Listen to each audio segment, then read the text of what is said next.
ڕوو دەکەینە دکتۆرەکان، یاریدەدەری دکتۆرەکان، ئەوانەی کە سەیدەلەیان هەیە، ئەوانەی کە تاقیگەیان هەیە، لەگەڵ خوای گەورەدا مەوعیدێکتان هەیە لە دوای مردنتان.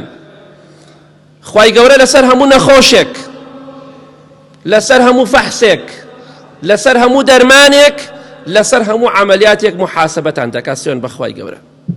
ئینسان قومی ئاوی سارد بخوا، پێغەمبەری خوا دەفەرمێ صلی الله عليه وسلم، خوای گەورە محاسبەت دەکات گڵاسی ئاوی ساردت خواردووە، لە خۆش بە نەخۆش محاسبەت دەکرێن لەسەری.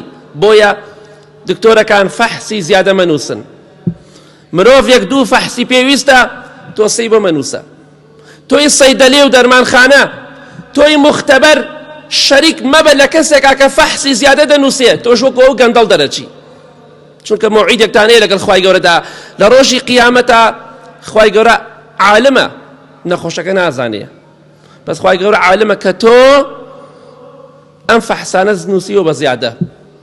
مرۆڤێک پێویستی بە 4 فەحسە، تۆ 8 بۆ مەنووسە، 10 بۆ مەنووسە.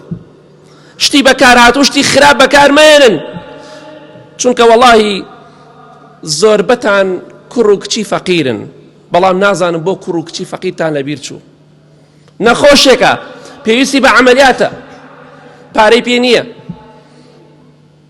باشە تۆ دکتۆرێکی پیاوی پێت ئەڵێن پیاو، ئەبێ پیاوەتی تیابێ، ئەڵێ پارەم نییە ناتوانم، ئەڵێ هەر ئەوەیە، ئەیکەی ناکەی کەیفی خۆتە. ڕۆژێک بوو تۆ بە زەکات گەورە کرای، بە سەدەقە و زەکاتی خەڵکی گەورە کرای.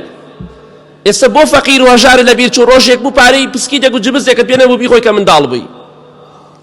ڕۆژێک دێ سوێن بەخوا محاسبەت دەکرێن لەسەر گەورە و بچووکەکان. بۆیە دڵخۆش مەبە، یارمەتی خەڵکی فەقیر و هەژار بدەن، بۆ ئەوەی لە ڕۆژی قیامەتە خوای گەورە دەفەرمێ وەقیفوهم ئینەهم مەسئولون.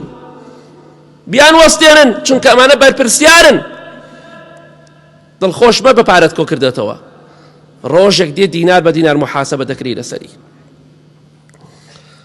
باشە بۆ تێر ناخۆن فەقیر و هەژارەکانتان لەبیر چووە، لە کاتێکا خۆتان کوڕی فەقیر و هەژارن زۆربەتان.